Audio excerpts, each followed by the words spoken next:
Hope you're all doing well. And I've been busy with my family and some personal stuff. I was not able to reach you that much, but I did kind of try to come. But so I'm inviting all the people in all the channels. I'm live on Instagram and I'm on Hi, I'm on WhatsApp and on Noom Vibe and also on my LinkedIn, Facebook, and hi Rachit, how are you? Thanks for you. Good evening and good morning from here. It's a very long time. We didn't talk. Yeah, I was busy with stuff. That's what I'm just telling people. So Yes, sir. this Hello, is everyone. more like I come some once in a while. I'll name this Dr. Rao in service of my friends and family and everybody out there. So we talk about wellness, we talked about uh, general things, and also I call this satsang, which is like an ancient practice of gathering together in truth seeking, you know. So that kind of thing is good. Okay. So, so how are you, Rachit? How is it going for you? Fine, sir. It was a very, you can say, roller coaster up and down since last couple of months. But now business is just gearing up. So that's why I just keep on traveling for solar projects and everywhere. And these days I'm just doing L1, L2 projects for Government of India. So Okay. I was really got occupied. Even I'm not attending any session, even not in the OBN also. Oh, I stopped going there for a long time ago. So Yeah. Even I am also because, but I had attended the daily meet. We met in the last month in CP Delhi. Okay. For 23rd. It was a very good OBN meet, and Mr. Raghavan has made a very good arrangement and everything. And so we were only 11, 12 people, but it was very fruitful and meeting new entrepreneurs also. Okay. So it was very fruitful. But next week we're going to have this month after Diwali. Okay. Let's see if I'm able to attend or not. Anyway, I stopped going to all the groups like that because I'm focusing more on my connection with the nature, connection with my inner self, and also connection with my family members, and allotting a lot of time for their needs and all that. Yeah, it should be, sir. It should be because once you have been connecting with your family people and loved ones, so that is very necessary sometimes. I was always with them, but it's a question of them kind of wanting to know things and then finding out. Okay. So usually when people have significant events in life, people try to ask questions to me. So otherwise it's kind of they take it for granted, right? So they don't get the benefit of it. See, mine is about enhancing the human being. How can you enhance your body, enhance your mind, enhance your heart and personality and all that? Okay. So that's kind of what people don't think is important because they're occupied with the worldly stuff, right? I want to do this job, I want to make this money, or I want to do all that. Irony is you got to get your inner compass and inner resolve, inner resilience first, then approach the life, then you'll much better. It's more like a having this resilience of a muscle, then you can lift a lot of weight. Like that, significant events in life require our inner wisdom showing us the way. But people don't have the resolve to develop that. That's what I was talking about. So, but as people grow, as people encounter life, they have problems, they have situations that they want to really resolve, then they reach out. It's like my proactive wellness principle. I want to say first develop the wellness and then encounter the life that you can handle illnesses, right?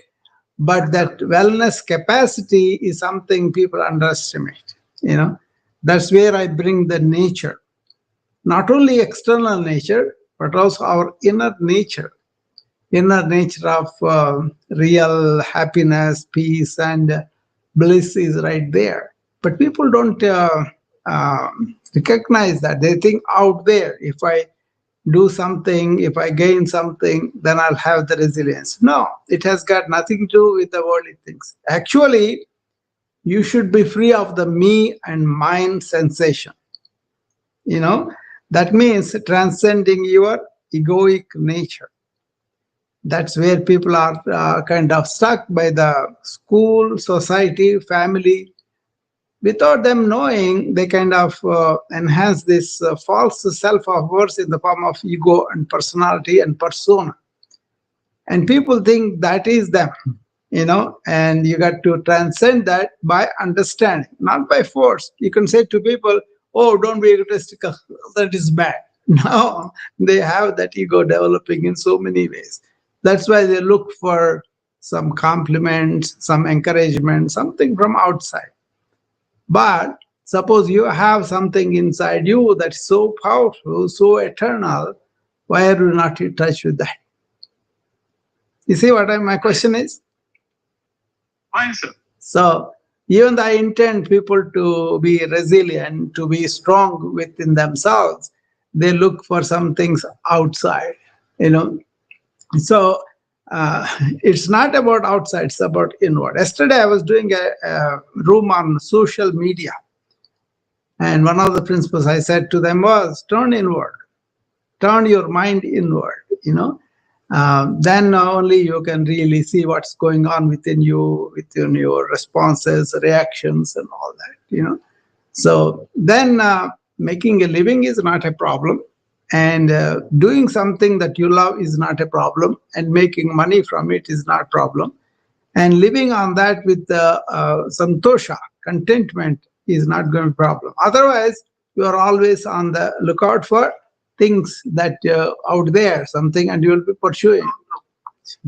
So, and a lot of people don't want to pursue that. Even the Obian also was pursuing all outward things. And that's why I said it's a waste of time for me to come here because they're not listening. But that's okay. That's their right. The only thing is, if you realize this very early in life, then you'll have a lot of less suffering. Okay, that means even the things that come, you don't really suffer because you are going against something that is already there, and you will be really going against it, and then you will encounter all the problems. Look at all the people who are involved in overthinking. See, today there was a question. Somebody has cancer. How is that this holistic health helps with the cancer? I was talking to them about overthinking and how the overthinking causes a lot of, lot of cortisol release, and also radicals. So these radicals, they are creating oxidative stress because the cortisol release, and also overactivity of the sympathetic nervous system, thinking all the time, never being in the present, never really understanding how the thinking works and all that, right? So instead of thinking should be their slave, they become slave to the thinking, overthinking. So you will create a metabolic milieu that is stressful, that is full of cortisol and full of radicals that actually act against the antioxidants, right? So that's why it really causes gene mutation, inflammation, and cancer too. So if you are leading a holistic life, it's less chance that you will have cancer, especially recurrence and all that. Even though I tell the people, to cancer people, they indulge in overthinking because they are doing jobs or they are engaging in social media, and they are always looking out, and then absorbing all sorts of junk that's not really needed for you, right? And then they develop illnesses, chronic illness, and all that. You know, I am sure you are familiar with this, Rachit, because you do work with the wellness people. Yes, sir, I do balance with the people, but then due to because people have seen that they are more realistic and more emphasizing on health these days. Yeah. Also, they are using different kind of remedies, naturopathy, homeopathy, Ayurvedic, and everything. But if you talk about myself, I'm using these Chinese therapies. It actually helping me out. Yeah. Because they have very stagnant and proper way of these like yogas or some therapy before in the morning I do for after coming from work with a little bit of gym I'm using that. It helps me to means to re-energize myself. Now, how do you handle overthinking? That's what I'm talking about now. Overthinking, sir, it can be done by a little bit of yoga, you can say. No, you did not listen to me in early talks then. You be in awareness and use thought consciously. That means you don't let the thought take over your mind and go all over. You see, there is something called stillness of mind. That's one of the functions of our brain, right? People don't allow mind to be silent, at least in the morning and in the evening. The lifestyle has become so much. People are always engaged in thinking, whether they are working or not working, whether they are a housewife or busy executive or not. Even the executives have to really know that, right? So let me say, one of my friends want to come on new wife, Mabel. I haven't seen Mabel for a while. Let me say hello to her. Hi, Dr. Ram. How are you? Hi, Mabel. I missed you. How are you? I miss you too. Yeah, I'm here. I'm happy. I'm just listening. Oh, okay. I'm actually getting ready, and I see you. And and I'm smiling when you say something about it's too much. People react in any direction, right? Yeah. And I totally agree. Yeah. I totally agree. For me, my response that is just stay. For me, I don't entertain things that it's not working for me. Yeah. Yeah. So it's not only working for you, Mabel. It can cause damage to your mental network. Exactly. That's why suppose you are playing with your son. You are playing with him. You are having good time. Okay. Yeah. But there are some people who are parents. They'll be thinking about the work while they are playing the kid. I know. Yeah, that's right. I'm just, speaking of playing my son. Yeah. We just finished breakfast, and then while I'm waiting for breakfast, I dance with him. Yeah. And teaching him to dance, going back and forth, and he wants to twirl. That's the natural thing I'm talking about. You're a mother, you have natural love for the kid, and then you're enjoying him, That, We are smiling, and then I'm just laughing because he wants to twirl, and then he wants me to twirl also, and he is still already. Yeah. Yeah, it's a kind of, what I'm saying is, we don't be natural anymore, and we are driven by the data. Mm-hmm. So I was talking about perception. That means you are looking at something without any data of conclusions, judgments, or whatever you think that is really, not needed, but still you let the mind go on its own. That has become the problem with the information overload age, where I use the social media. For example, I'm able to reach friends like you through social media, but that is positive for me. talking to my friend, I'm kind of trying to help if I can, something like that, But Exactly. yeah, Yeah. but the people are putting their diet and everything all there, and then they're surfing without mindlessly. This is what I'm taking is, be mindful of what you are really, dealing with that Yeah. information. Then it will be useful. Otherwise, Yeah. this engine of producing so much information and making us overthink rather than what is appropriate. We have to think. Think is a powerful tool after all. Technology also a very powerful tool.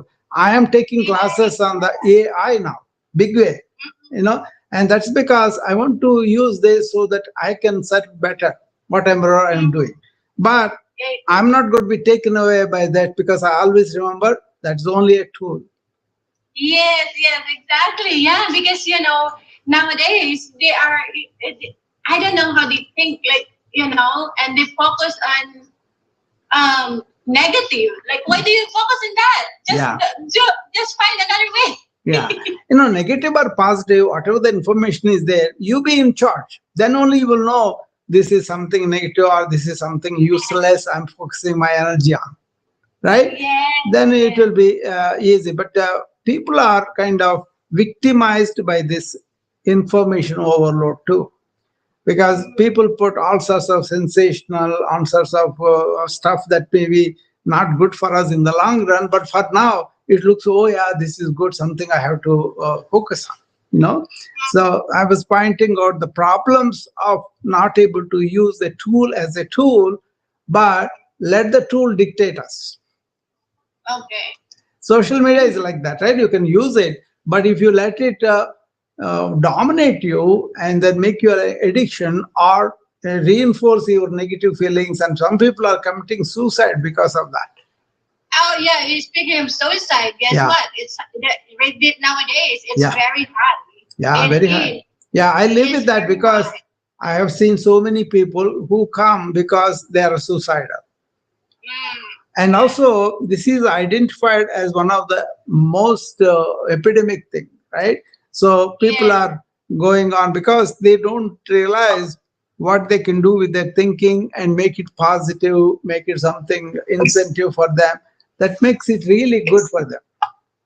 It's just recently I heard two women who were leading a normal life, but on the normal checkup when they went after 45 years plus, they diagnosed with breast cancer. I was shocked, because they are overthinkers, they overdo things. I always was very curious, what is causing the cancer? One of the factors is, Overthinking. no, this Yeah, overthinking chemicals. itself causes cortisol, and that cortisol encourages the radicals, which are radicals are oxidative stress. Okay, so this contributes to people, and that is why the cancer incidence. One of the reasons is that overthinking. So, do you need that? So, I'm trying to bring attention to people. Stimulate the stillness in your mind. Stimulate in the sense you actively be silent. It used to be religious practices made people really calm down, pray, and stay in front of the Lord and all that. Now people are skeptical about that external God or religion, so they have to, you see, it's called nama rupa. Nama means name, rupa means form. So you have a sculpture, you have a cross, you have something in front of you saying that, oh, I have this focus on which this name is significant for me. I feel this is the godly presence that is in front of me in this shape. So people, you are able to focus that way. But now they are so focused on worldly things, outward things, more than what you need, and they think that's the life which is going to give them peace and quietness later. They are not balancing it. They're not balancing. Lavish spending, Yeah. materialistic, becoming lavish spending, Even showing off. Sharmi, the videos you sent me last night, they were all talking about some ism. Oh, we are so great. We are so I was much. thinking, what is Hinduism? Yeah. Yeah, no, no. What is they say? you are you are kind of overwhelmed by the history, by the persistence and all that. But what I am saying is, what is that is telling you to live your life better? Okay, ahimsa, right? Don't do any violence to animals or other people. Are we living it? That's my question. See, all religions preach the same thing: brotherhood, love, non-violence, truth, and all this. And also transcend the ego, surrender to the God and all. But are you really doing it? Or are you just reading those stories and say, oh, these are pretty good stories? What use is that just by doing that? That is the propaganda. So what we have to do is, what is that happening to us in this life? Where are we in our mind? What is our relationship with the nature? What is the relationship with our inner nature? That is missing. That's what I'm trying to bring notice to people, so that they can really transcend ego. You know? Completely external influence all the time. Yeah. So, inner influence. Yeah, we have to consciously, I'm making it through your breath work that you suggested. It brings in seriously. Yeah. It also depends upon what you are exposing your mind to. Okay. Yeah, the inputs. Yeah. So what I would like to do is expose my input to as little as possible, and also go inward. That Okay. that is the work people are not doing it. You want somebody else to tell you. You want something else to tell you. Stop that. Stop that and take time off from the daily routines, and then at least few minutes a day go inward. Find out what is going on in the mind. And do you have to think about it, or is something is already happened and you can resign from it? So that kind of let go. Don't cling on to the things that happened already. Don't cling on to the things that are may not happen in the future, but be in the present. See what is happening with my body, what's happening with my mind, what's happening with my emotions, what is happening with my relations with nature, with outward people, animals. All that is important. So I may be living in America, I may be living in a small town in Iowa, but I'm connected to the entire world around me. Not just here, even India. So many people listening in Great Britain or Japan or wherever they are. Okay, so or if not many, 2 or 3 people also. The DMs I get from different places. I know I am a citizen of the world, and I really have that feeling in my heart. So just saying that and say, oh, I belong to this country, this is a great country, that's not Vashu. Okay. So very early in my this transformation into spirituality, Krishnamurti asked something. J. Krishnamurti, I was listening to his show, he said, you may say so many things. Okay. You may say so much thing in an articulate way, in a very clever way, and all. But that is not enough. Are you living what you understood?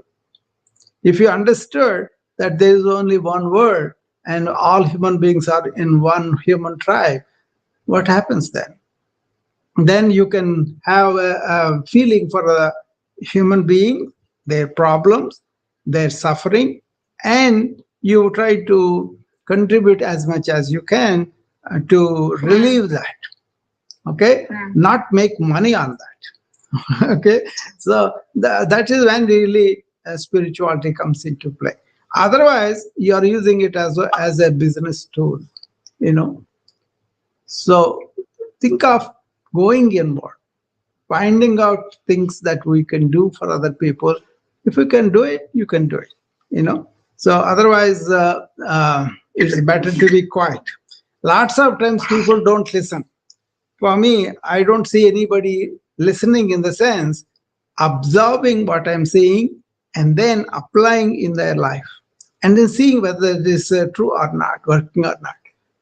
They try to please me or praise me or say, oh, that this and that doesn't wash, because I don't need any of that.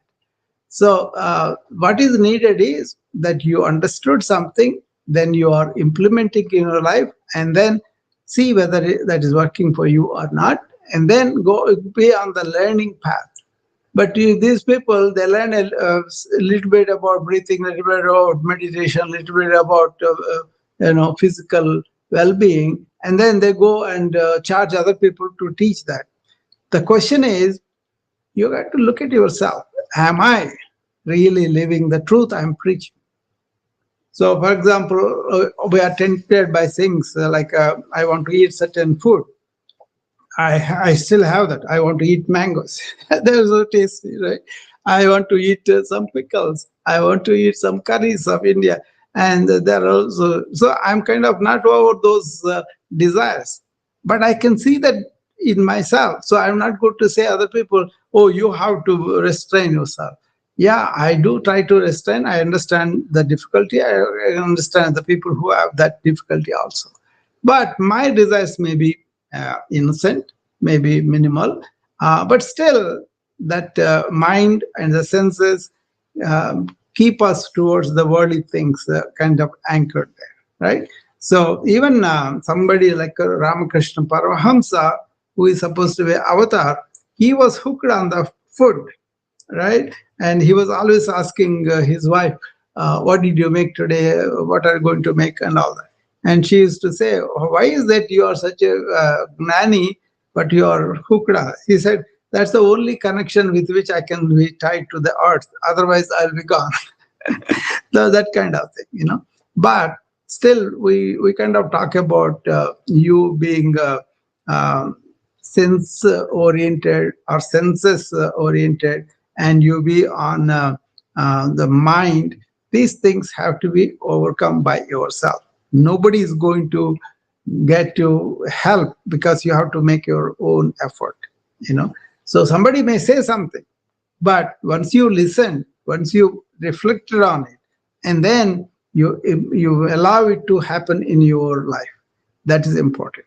Okay, so I come here just to share some things, but some people follow, some people don't follow.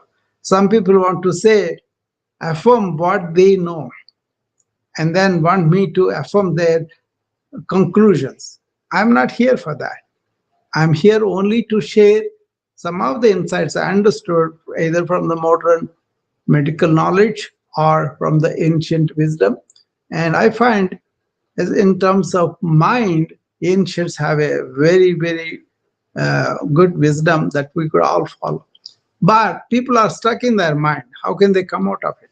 You got to have their own intelligence, not your intellectual knowledge, not your verbal knowledge, not your textbook knowledge, but it is the intelligence that is operating that shows us as an inner compass through the life.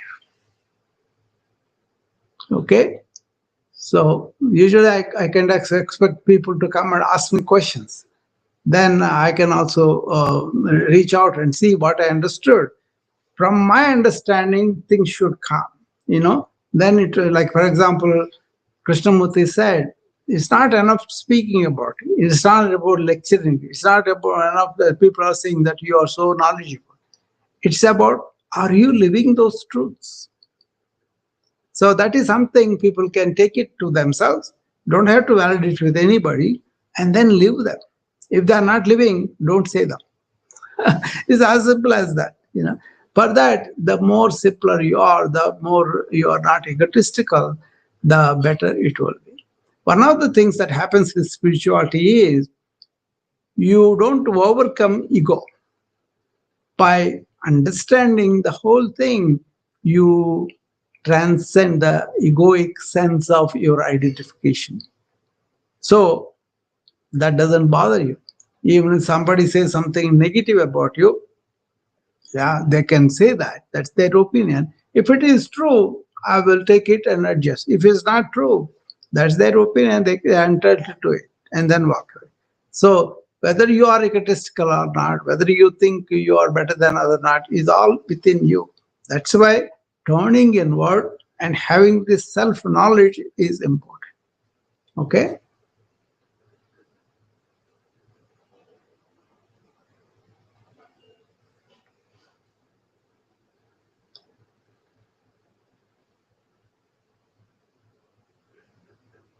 sir, when someone says any negative about us and we feel defensive, that means that internally we don't know about ourselves. Or, who is that feeling that?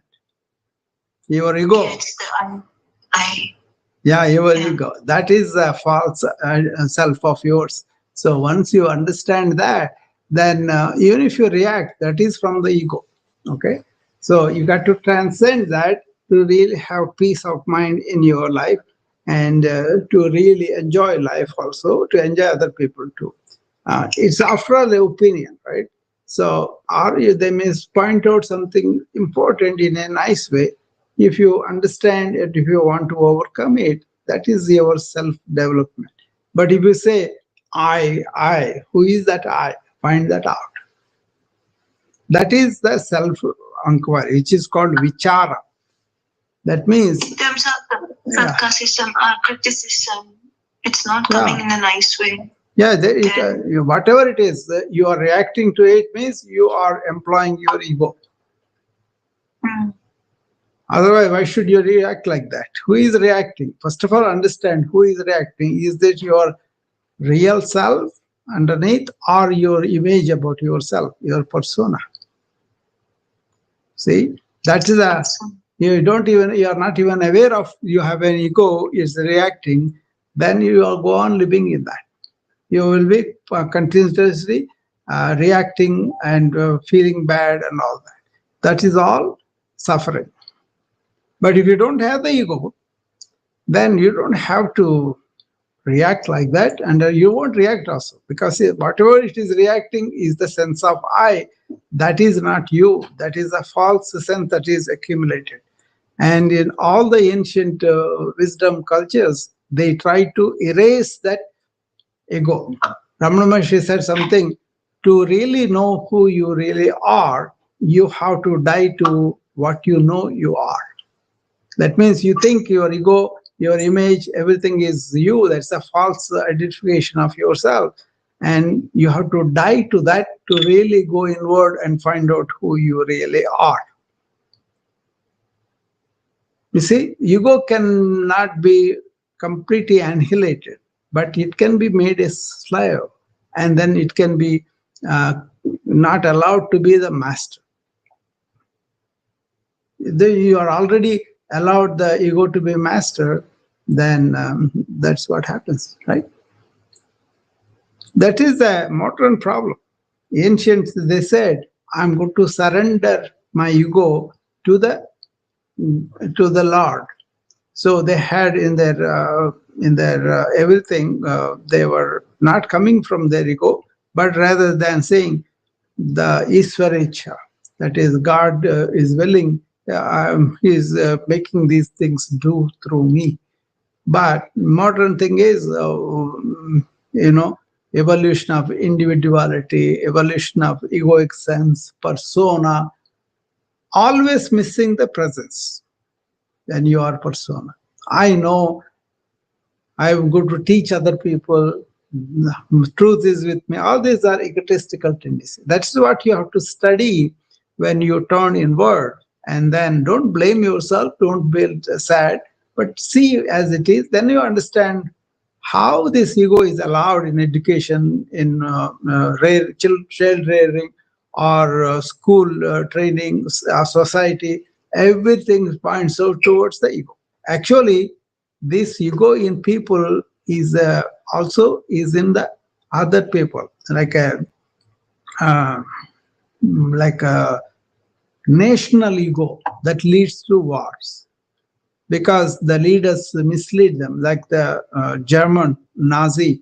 What they did, they kind of allowed these people to feel proud about doing all sorts of stuff to other countries, and they also participate in going and joining the army, fighting and supporting the war and all that. Only when they got in the reverse, then they were able to suffer.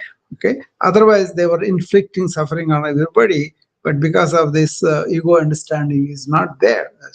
That's why Eckhart Tolle, in one talk, he was saying, I think he was right, in 20th century, several millions of people were killed because of the ego tendencies in all the people. So it starts with each person, but it becomes a collective ego of, like Americans think we are exceptional. That is egotistical tendency. Obviously, they are not exceptional. Some human beings are exceptional, but not all. So these people carry the false image like we are all such a rare breed. If that goes too much, then so American values were freedom for everybody. Americans' values were let us be charitable to other people. Americans' values were let's encourage excellence. Okay, but they're still human beings. They are more human than really understand their beings. Okay, so that's what is needed in all this stress filled America with all the problems, with racism, violence, or too much of pleasure seeking behavior, and even though they are technologically advanced, but inwardly lot of inner poverty is there in the society because of this nature. It's there all over, all over. But then, if you claim to be the leader of the society or the country or the world, then you got to have this inner freedom. That is lacking, and that is there. The teachings of the ancient wisdom is about inner freedom from this ego, violence, and segregation, division. They don't consider Vasudhaiva Kutumbakam is one. That means we are all one, all the human beings. But they say we are a separate country. This is a way of life everybody has to live, and that's why we're going to export all these problems to all over the world. And countries like India forgot their own heritage, and they're mindlessly aping the American culture. That's why they have so many problems, so much of worldly life. Even your life also, you take it, you can see the influence of that. So you can live in America, but don't have to take the weaknesses, right? That's how what I will try to do all the time. I take the best of America, but I want to not observe the negativities or weaknesses of America. I don't want to be addicted to anything. I don't want to be go out in my mind to find happiness, because I already have the contentment, happiness within me, peace within me. That is what the ancient wisdom showed me. So I went there and stuck there, and with that compass, I live my life. But I accept everybody as human beings, so I don't have divisions, Americans, Chinese, and all that. I treat all the people as human beings. Beings first in my dictionary. Make sense? So it's all within us. It's all with us. So turn inward and find out how we are. That kind of thing. Okay.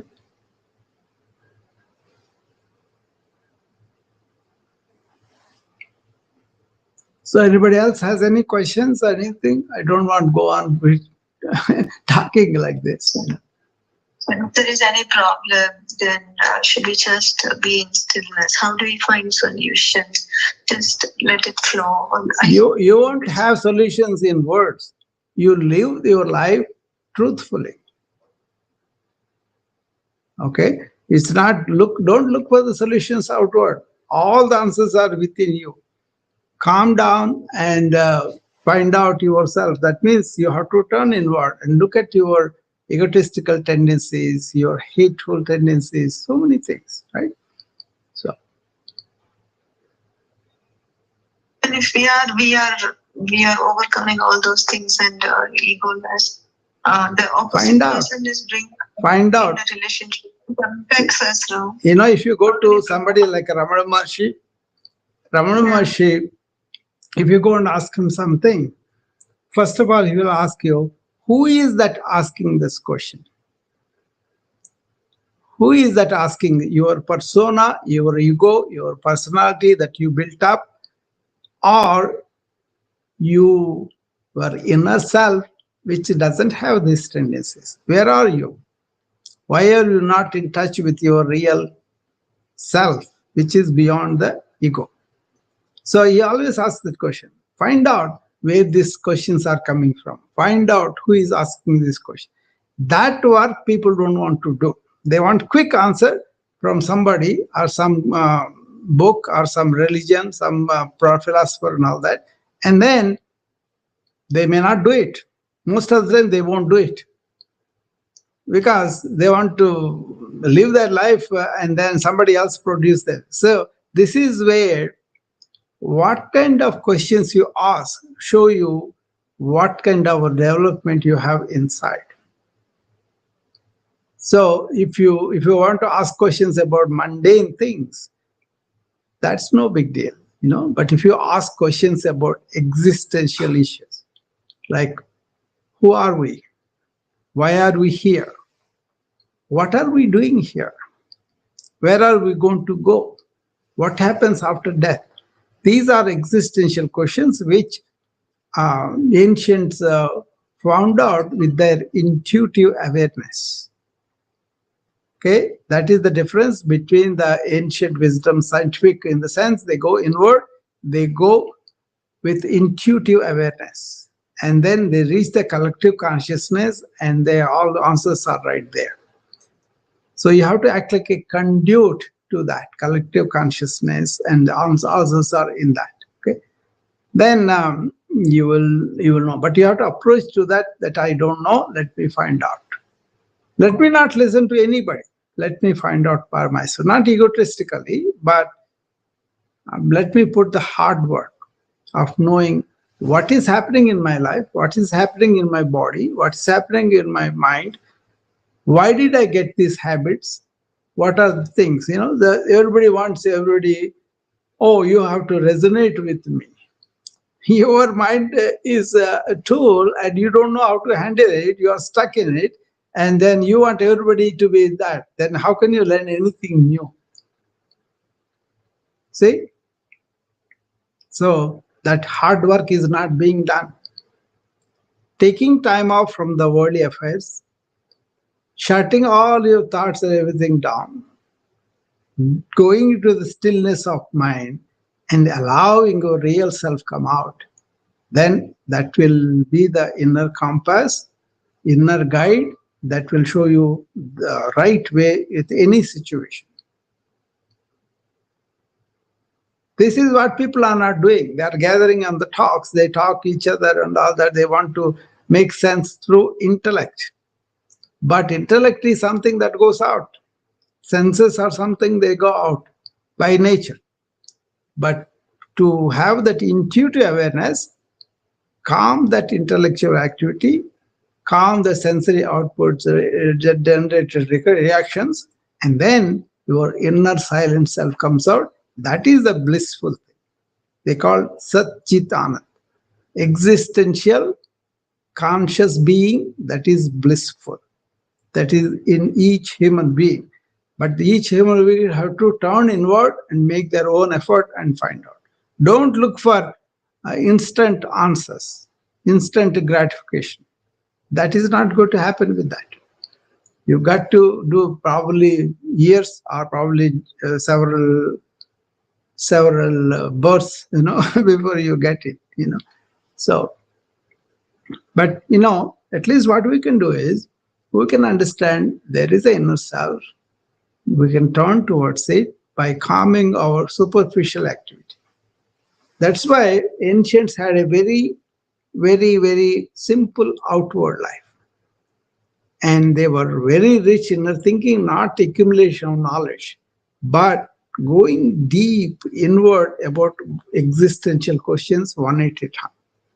If you can take a question and stay with it for a week, then you see radically different way of approaching it. Then you want an instant answer. These days, that's the problem. Instant gratification for everything. Prayers means instant gratification. But the ancients were Shreyas. What is the long-term thing? What is the peaceful solution? What is the real truth? Not what I think as the truth, but real truth. So that existential question, that questioning on a long term is eroding now in the modern place. Even if the scientists, if they are not on the question for a long time, they don't get anything significant, right? So think about that. Take 5 minutes in the morning, 5 minutes in the evening. Keep everything outside you and stay with that silence for 5 or 10, 15 minutes. Then you will be able to do it more and more as the things come up. Okay. All right. Anybody else has any other question or anything you want to tell me before I leave? I will give you a chance for that. Otherwise, I will see you back whenever I can. I do make an effort to come on, but sometimes things are not leaving me time to be on the channel somewhere. Okay. Okay. Mm. At times, whatever I set my goals to myself, I'm not able to meet up. Yeah. Just Yeah, because you don't have a real purpose in your life, and then organization of the mind. This is sequence. First, find out your real purpose in life, then organize your mind around that. For me, turning inward and realizing my true self is the purpose. So my mind is always oriented inward, oriented to what it is. Outward things that are not that important for me. So I don't give so much importance for the success, the so-called success, or making it like somebody was telling me the other day, oh, you should make a short videos and tell it. But what I'm saying is not short videos. It's not selling something. It's pointing out something. That makes a difference. Thank you, sir. Okay. All right. I will see you again next time. Thank you all for joining me. Bye. Thank you for calling us. Thank you, sir, for your time. Bye-bye. All right.